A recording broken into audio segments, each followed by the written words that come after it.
The Israeli-Palestinian conflict continues to escalate, and with the recent invasion of Israel's borders by Hamas, what we see is this is only going to cost more lives. And that is the thing that I want to start this off by focusing on, is the human cost of the Israeli-Palestinian conflict. We're going to be jumping into a graph from Statista in just a moment talking about this, as well as Twitter, where we will be using Twitter to go ahead and weed through multiple different ideological fields so we can see so many different perspectives from different people across the barriers when it comes to the value of Twitter becoming a decentralized hub to achieve access to information removed from the top-down purview of what the establishment wants to do when it comes to narrative control. There is nothing more valuable, especially in a time of war where we need full access to information because we are all caught within the fog of war. Let's go ahead and jump into this. First, we're going to go ahead and get into this graph from Statista.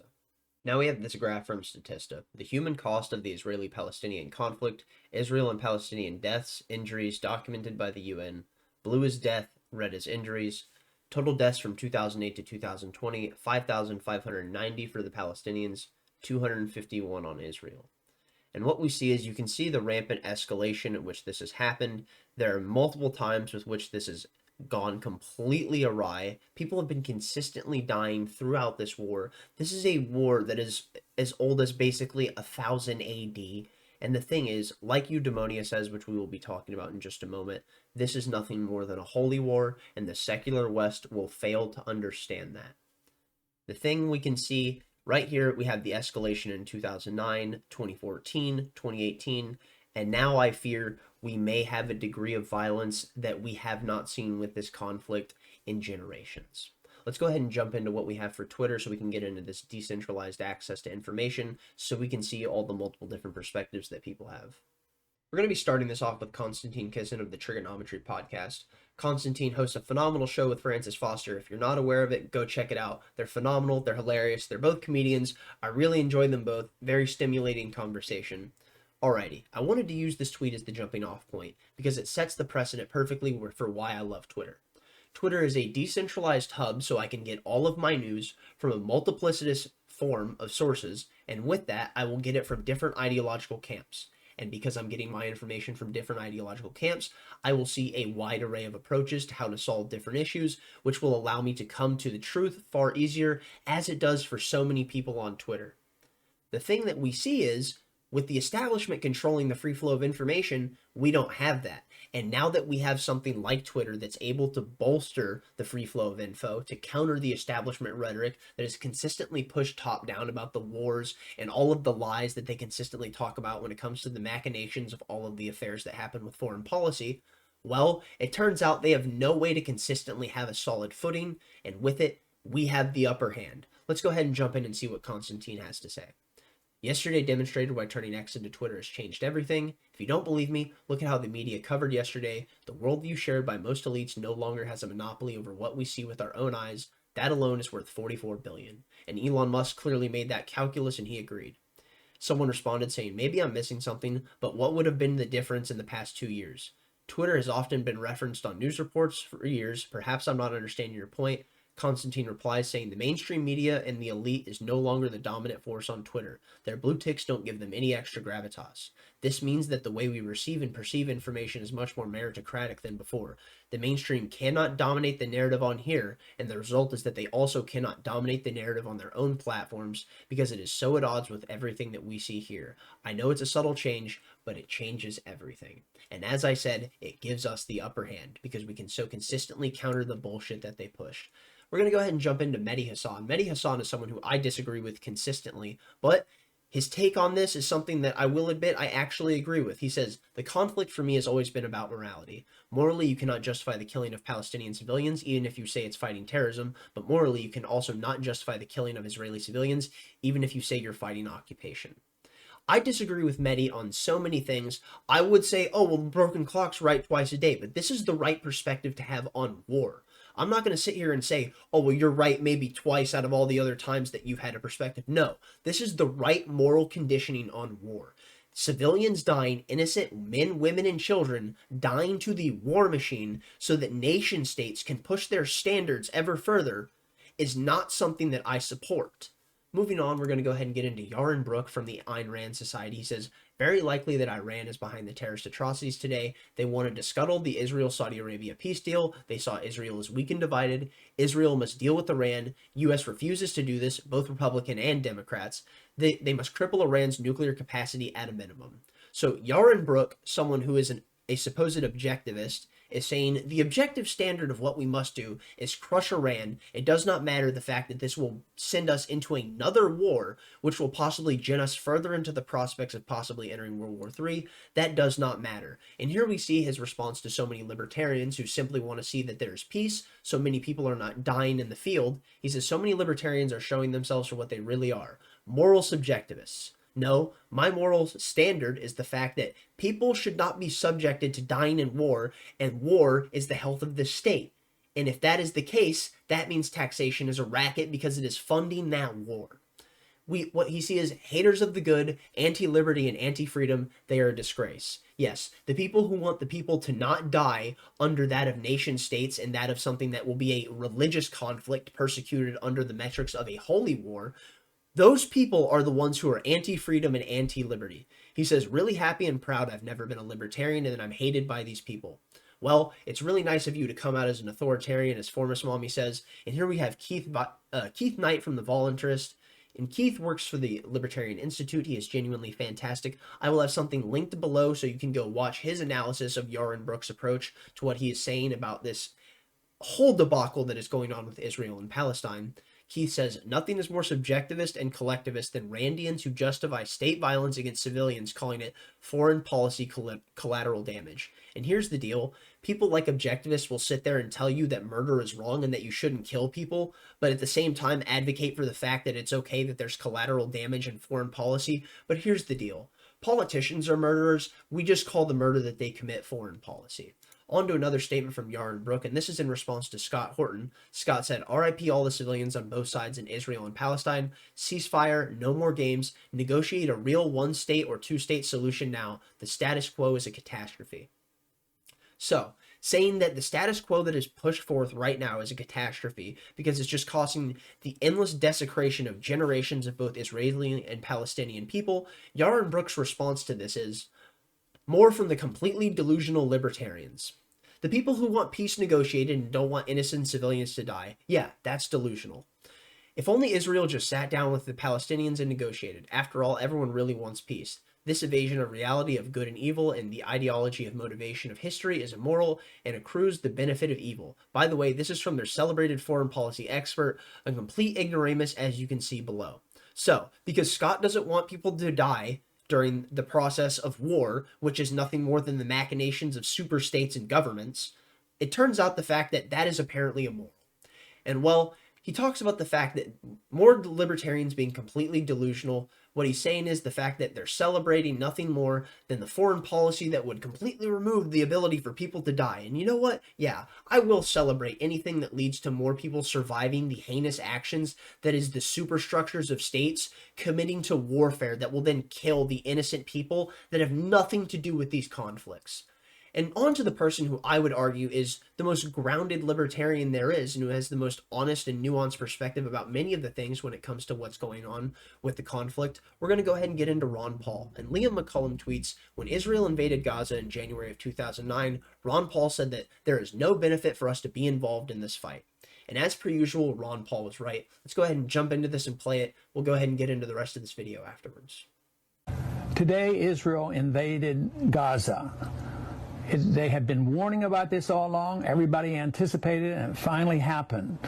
But to me, it's a pretty sad day for the whole world because it just means that the whole idea of preemptive, preventative war is spreading. Israel says they have to go in and to prevent a problem that might come, and who knows for what other reasons. But you know, the position that we should hold is that we should be on neither side. This is a conflict that's been going on for not decades, but hundreds of years, if not thousands of years. The people there have been fighting, but we're right in the middle of it. And even though Israel did the invading of Gaza, we, the United States, will be blamed for it. And there's some truth to this because Israel depends on us. They depend on us economically. They depend on us for their military power and all their weapons. And And they really got a green light from our administration. We have not said one word about the plan to go in. The plan has been there for a couple weeks, and everybody knew it was going to happen. So we are participants, which it just means that we have just antagonized the Muslim Arab world even more so than ever before. And unfortunately, we'll suffer the consequences from this. But there is no benefit for us to be involved in this fight over there. This thing is an entire mess. The Palestinians are virtually in like a concentration camp. They have a few small missiles, but it's so minor compared to the firepower of Israel, who has nuclear weapons, and they can turn off all the food and all the water and whatever they want to the people in Palestine. And yet we are going to have to accept some of the moral responsibility for this. Now, one thing that I'm concerned about is our government now is starting to say, well, you know, quite possibly the Iranians had something to do with this to egg on Hamas. Yeah, it could be. It might be the case. But this whole idea that we shouldn't have foreign powers involved, when you think of us being involved in Israel, it's sort of an academic issue right now. But this to me is something that is going to spread, is very, very serious, and the Middle East is a powder keg, and unfortunately nobody sees an easy way out of the Middle East crisis that is ongoing right now. And it contributes to instability around the world. It contributes to the instability of our economic situation in this country today. We're involved in wars in Afghanistan. We're escalating the war there. We're pretending the war is over in Iraq, which it is not. And it's draining us. It's draining us emotionally, and certainly it's draining us financially. And as this whole area blows up, where are we even going to get the funds to keep this militarism going? And yet, nobody in Washington is really considering cutting back. Nobody's considering cutting back on the world empire. Everybody's frantic about the deficit. The deficit's totally out of control. It's anticipated that this fiscal year, the deficit, the national debt could increase by $2 trillion. Sure, they're still buying treasury bills, but how long is that going to happen? That is going to come to an end. I think that's going to be the big news this year, is people are going to be less enthusiastic about buying American debt. And this commitment overseas, as well as the commitment here at home to bail out everybody that gets in line, it just can't continue. Yet we're getting ready to start a new session. High on the agenda right now is another bailout package between $750 to $1 trillion. There's no money in the bank, and it's just going to come out of printing more money and hopefully borrowing more money from others. But other countries are going to get reluctant, and I see that this year, most likely the big event will be the further and maybe rapid deterioration of the dollar, which means that we're going to have a lot of inflation. People say that the only concern we have now is deflation, but I see the concern about inflation. Inflation will come. There's still plenty of it around, and you can't create trillions of dollars of new money endlessly to bail out everybody and to police the world without it coming home to roost and really damaging our whole financial system. Everybody's frantic about what's happening, and they don't like it, but everybody is asking for the same thing that caused the problem. We were spending too much money, we were borrowing too much money, we had too much debt, and now we have a crisis. There's a deflationary move on right now that the market is demanding, and yet what are we doing? We're spending more money, running up more debt, borrowing more money, and printing more money. You can't solve the problems that way. So the combination of the world crisis going on with this escalation going on in the Middle East, with our escalation deliberately in Afghanistan, and with the pretense that the war has ended in Iran, means that we're in for big trouble. We're in for big trouble on the world stage, as well as we're in big trouble here financially at home. So though everybody is hopeful, and I would like to be hopeful with a new administration and a new Congress, and we wanted to change leadership, quite frankly, there's been no change in the philosophy of the leadership. The two parties, unfortunately, have both endorsed militarism abroad, the empire abroad, the idea of inflation with the monetary system, deficit financing, the welfare state. Both parties have endorsed this. The last administration endorsed it. This administration endorsed reinforces it. So the victims will be the innocent American people, and the real tragedy, it will be an attack on our personal liberties, because as governments get bigger, the economy flounders, and there's more chaos. What happens is government gets bigger, they get more authoritarian at the expense of the liberties of each and every individual. So it is a time in our history that all of us ought to pay close attention and do whatever we can to alert the people, to educate the people, and do what we can to preserve those principles that were embedded in our Constitution. Perfectly explained by Ron Paul. He's been right about relatively everything, whether it was foreign policy, whether it's the process with abandoning the gold standard and the issue with fiat currency, modern monetary theory. He's genuinely been right about so much, it's unbelievable. The poster child for I fucking told you so. Moving on, we see Jackson Hinkle, an American communist, and Jackson being someone who pushes the ideals of communism and thinks the American dream is to be an American communist. Literally, he believes that's what the American dream is for America to be a communist state. When communism needs 100% taxation, with the state owning all resources, and Americans having the historical precedent set that we revolted over a 3% tax on tea, throwing the tea into the Boston Harbor during the Boston Tea Party. No. Certainly, that must mean Americans want to get taxed 100% and be communists. Anyways, moving on. He says Netanyahu announces that Israel is starting a blockade of Gaza and will cut it up from all electricity, fuel, and goods coming in from Israel. To put this in perspective, even Putin still supplies gas and oil to Ukraine and Europe. And the thing that Jackson doesn't understand is exactly what Eudaimonia's tweet states, is that this is a holy war. And this is what's most important to understand. These men see themselves as waging a holy war. They are not merely freedom fighters, fighting for better material conditions or political liberation. They are waging a holy war for the Holy Land. Everything else pales in comparison. The secular West must understand this, but it won't.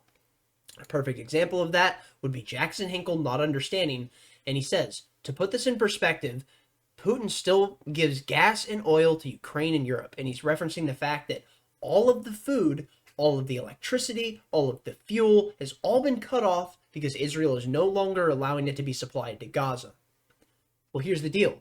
Jackson's missing the fact that this is seen as a holy war. Therefore, the context that will be taken will always be greater, and the extent that people will be willing to go to will always be farther.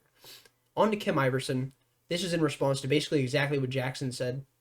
Just when much of the world feels shock, sorrow, and pain for the civilian deaths in Israel, the government goes and does this, the very thing that will turn the entire world except the USA against Israel.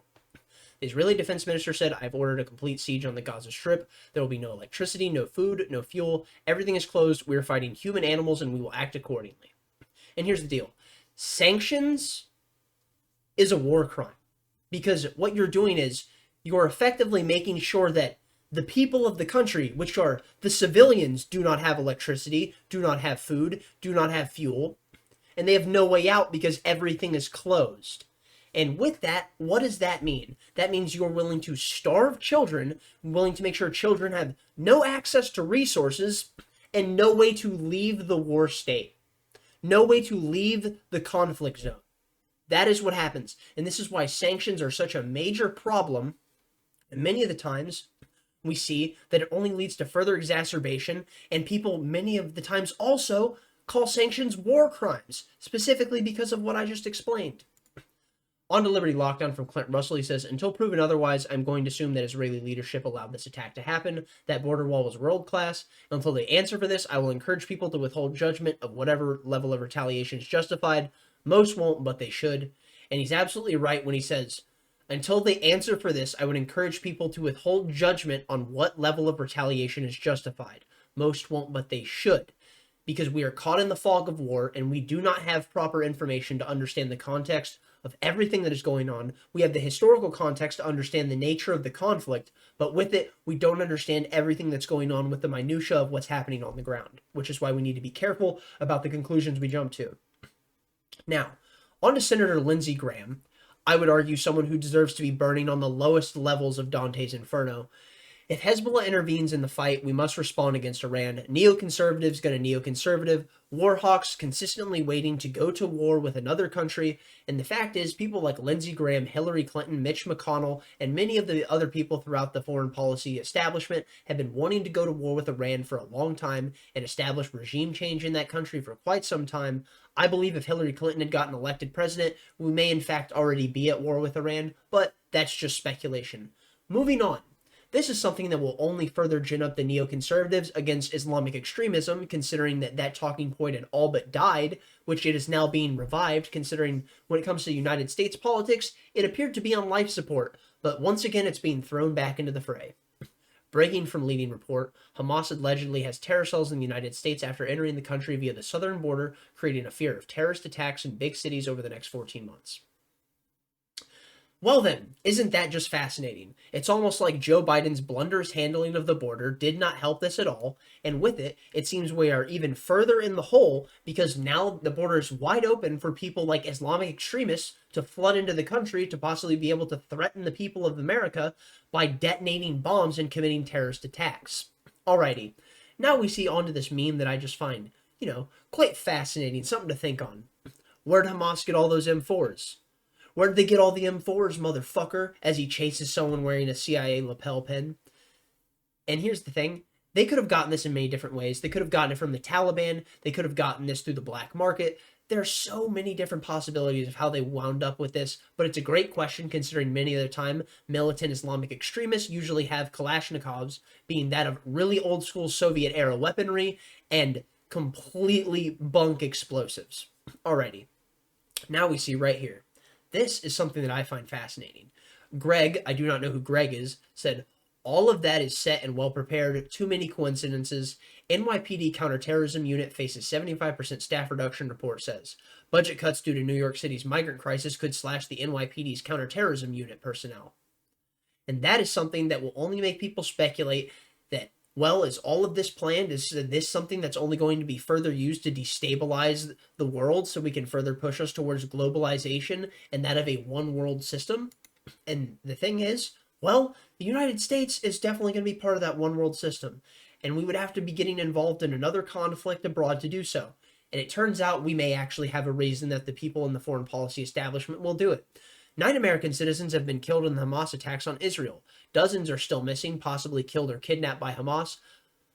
Well, isn't that just fascinating? I wonder what angle this will be taking in the future days to come. This is something that I would argue is genuinely terrifying. I will never sign up to fight in one of these forever wars. I would sooner die on my own soil.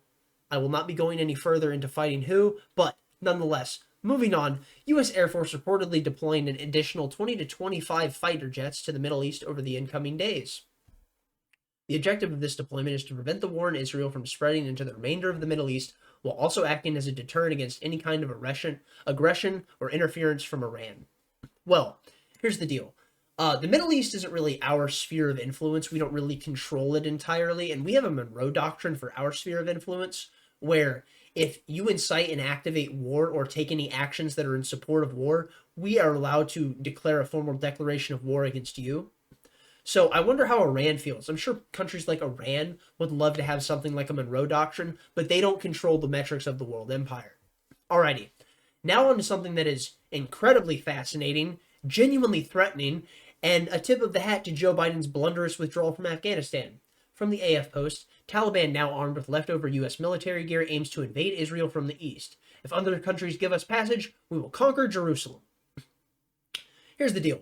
Depending on the route that they go, they only have to go through roughly 2 countries to be able to actually attack Israel. Also, they have a large portion of helicopters, tanks, and many military personnel, as well as a large portion of gear that we left them, considering we left the Taliban roughly $80 billion of equipment when we withdrew from Afghanistan. Alrighty, moving on, we're going to go ahead and jump into what do we see now? The United States has certainly taken its next step towards entering the fray of a possibility of World War III. United States military orders the movement of the USS Gerald R. Ford carrier strike group to the eastern Mediterranean. Isn't that just fantastic? And here we go down and we see Hezbollah has anti-ship missiles just in case. And that's absolutely true. The thing is, would we end up seeing another USS Liberty situation?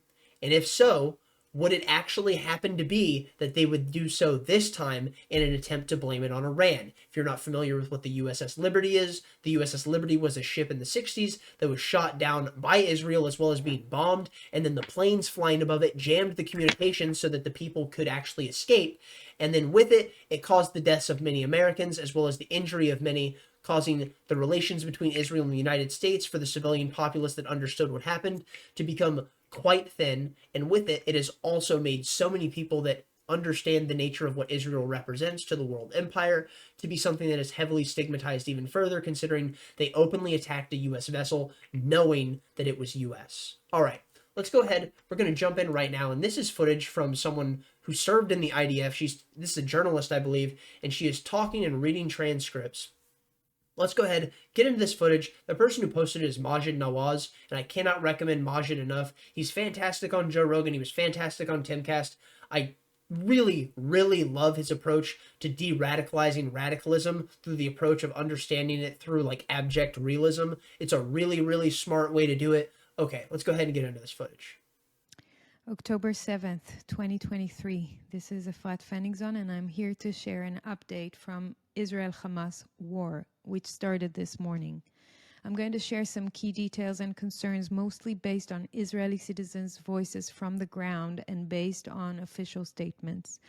This is a very tough day for me and for us in Israel, and it is tough for people of Palestine too, especially now that Israel is starting to attack back. This war and every war is a horrible thing for everyone involved, except for those who get rich from it, right? This morning, around 6 a.m., around sunrise, hundreds of Hamas terrorists, at least 300, breached the border fence in multiple places, completely unimpeded, leading to terror attacks and kidnappings in Israeli towns or villages. The terrorists infiltrated a significant number of dry land outposts as well as a naval infiltration point in Zikim. As we speak, Israel is actively engaged in combat in 22 outposts. This is from the IDF statement, the official statement. The attacks have already resulted in over 100 casualties and more than 100 kidnaps of Israeli citizens. In one village, 50 Israelis have been taken hostage, leaving people locked in shelters for long periods of 8 to 9 hours without rescue. By the way, the 100 kidnappings is not the official number. It's what we hear from people on the ground. I think official numbers talk about 30 or 40 people, but we know there are more. In some places, the terrorists were burning the village and people didn't know if to leave the shelter and surrender or stay and pray for the fire to not reach them. Many young people who were in a big outdoor party near the Gaza envelope villages were attacked there. Some ran away, some were injured, and some are still missing. Apparently, Israeli defense forces that were supposed to be around Gaza were placed around the West Bank because of security concerns, so that the Gaza envelope was left unoccupied with military. They say around 60 to 80% of that area was left without the IDF forces that were supposed to be there. Soldiers are being recruited for reserves as we speak from this morning, but because of stupid reasons such as no public transport, they're waiting hours to get to the bases. Mainstream media, this is an interesting point, apparently admits that IDF spokesperson is forbidding them to tell the complete truth about what's happening, highlighting a lack of transparency. And this is to the Israeli citizens. I'm not even talking about overseas. I'm talking about to the people of Israel here. For hours and hours, the reports that came from the mainstream media were completely lacking, and people started to rely mostly on the news from each other, from people on the ground. Only now, 6 p.m. Israel time, or it's actually 7 already, 12 hours after the event started, we received the first formal statement from the IDF spokesperson, and I will include an article with that statement in the notes. A year ago, there was a military operation in Gaza to prepare for such events, and ongoingly there are trainings for these kind of scenarios. This raises serious questions for me anyway about Israeli intelligence what happened. 2 years ago, there was a successful deployment of underground barriers with sensors to alert exactly on these kind of terrorist breaches. Israel has one of the most advanced and high-tech armies. How come there was zero response to the border and fence breaching? I cannot understand that. Personally, I served in the IDF 25 years ago in the intelligence forces. There's no way, in my view, that Israel did not know of what's coming. A cat moving alongside the fence is triggering all forces. So what happened to the strongest army in the world? How come border crossings were wide open? Something is very wrong here. Something is very strange. This chain of events is very unusual and not typical for the Israeli defense system. With the recent normalization efforts of Israel and Palestine led by Saudi Arabia, I wonder whether a prisoners exchange deal is something that could only be seriously considered by Israel if a shocking event like that happened. Is it a possibility that only with Israel hostages it can be justified to release dangerous prisoners from Israeli prisons? I don't know. Mainstream media reported that Deputy Hamas leader Salah al-Aruri suggests using Israeli prisoners for leverage in negotiations. So maybe. A point about the situation in Israel in the past few years, which I want to make, is related to and those who follow me know that there's a general sense of insecurity in Israel. There's political and social instability and unrest. Public funds are being misused on agendas such as COVID, climate, judicial reform, abolishing cash, and many more. The current government is highly corrupt in my view, while the previous one was no better. I don't care about having a popular opinion. I care about exposing evil forces wherever and whomever they are. So to me, this surprise attack seems like a planned operation on all fronts. This is a failure to protect the people of Israel, for sure. Perhaps the biggest failure since the Yom Kippur War exactly 50 years ago, if not bigger. By the way, is it a coincidence it's exactly 50 years ago, almost on the day? The Yom Kippur War was on October 6, 1973.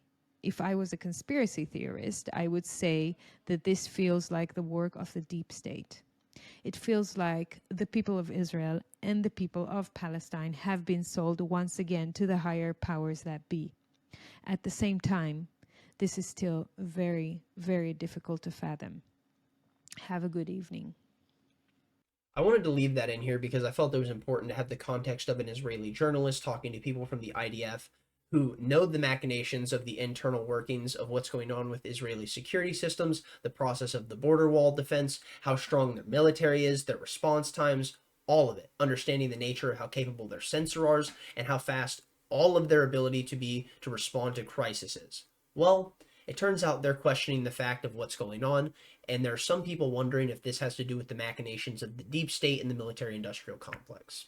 It is a genuinely interesting question, and we will get into something that is a bit of a nod to that and the sole reason of why that would be a great question to ask in just a moment. In this footage, we can see Hamas has announced they are targeting the Israeli International Airport with 150 rockets. There were two large Polish military planes here while this was happening. The Iron Dome you can see in this footage is intercepting the rockets in real time. Mario talks about, well, we would have had an international incident if one of these planes had possibly been hit. Well, we already have a German citizen that is confirmed dead. We have a massive music festival with citizens from across the world that were slaughtered.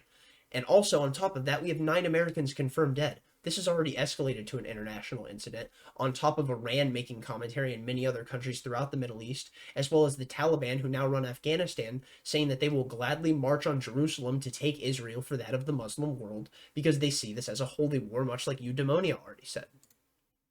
On to Jack Posobiec.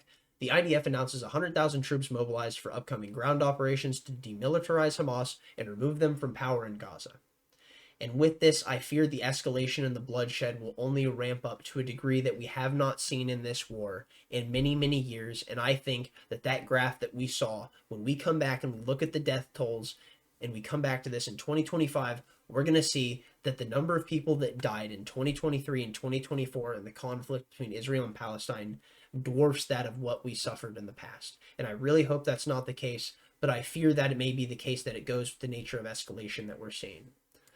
On to Cassandra McDonald. Cassandra, being one of the chief editors of Timcast and one of the creators of the Gateway Pundit, she says, has this been verified or debunked yet? Israeli military forces use poisonous white phosphorus weaponry on heavily populated district in North Gaza, and I have not seen anything about this actually being debunked from community notes, and I really hope this isn't the case, because this is another example of a war crime being committed by Israel if that is the case. This would be dropping white phosphorus on an area more densely populated than Manhattan. And if that's the case, there's no way you can drop even a bomb in Times Square without hitting civilians. So how is it that you think you would not absolutely carpet bomb insane amounts of people if you were going to be deploying something like white phosphorus and blanketing over an area that has a higher and denser population than that of Manhattan? Genuinely terrifying to think about for what these people may be suffering. On to Mario again, it says, Iran announces how they will respond if attacked. They will respond with missile strikes on Israel from Lebanon, Yemen, and Iran. We will send our fighters to attack from Syria to attack Israel. The source is from the Iranian officials speaking to Al Jazeera. And to finish this off, just to a nod to what was going on with the commentary from one of the IDF soldiers talking about the military-industrial complex and the deep state, well, U.S. defense stocks have surged amid the Israel-Gaza war. Is anyone surprised? No, of course not. Much like they surged when the war kicked off in Ukraine, we see that war is the health of the state. And because of that, war is the health of the state. War is a racket, and it always has been. It is possibly the oldest, easily most profitable, surely the most vicious. It is the only one with international scale and scope. It is the only one in which profits are reckoned in dollars and the losses in lives. I'm going to go ahead and leave it there. Thank you for watching if you got this far. Thumbs up if you liked it. Thumbs down if you didn't. Tell me where I'm wrong in the comment section down below. Subscribe if you like this kind of content. I'm praying for the people of Israel and Palestine to be able to achieve a peaceful end, because a ceasefire needs to be achieved and a 1 or 2 state solution must be acquired, because in the end, the bloodshed must be stopped. Thank you for watching. Peace out.